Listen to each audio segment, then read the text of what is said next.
Guys, bigyan ko kayo ng tip para mapansin kayo ni Mameta or gumana yung algorithm niya mapunta sa account ninyo or mapansin kayo.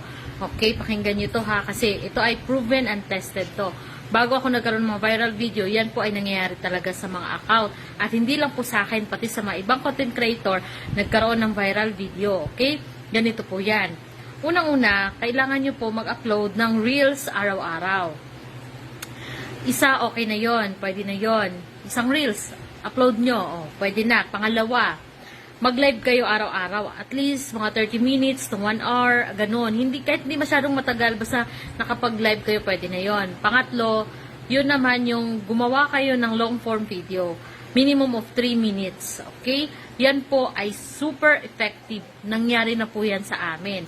Sa aming nagkaroon ng mga viral video. Subukan nyo yan guys. Walang masama. Pero, again, pag gumawa kayo ng videos nyo, make it sure ha, na yung video ginawa ninyo ay walang violation o hindi kayo magkaroon ng violation dyan. Ayusin yung paggawa ninyo, alright?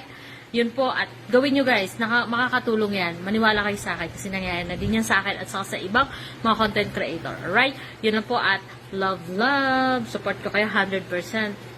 More video guys, follow nyo ako ha. Follow nyo ako, huwag nyo kalimutan.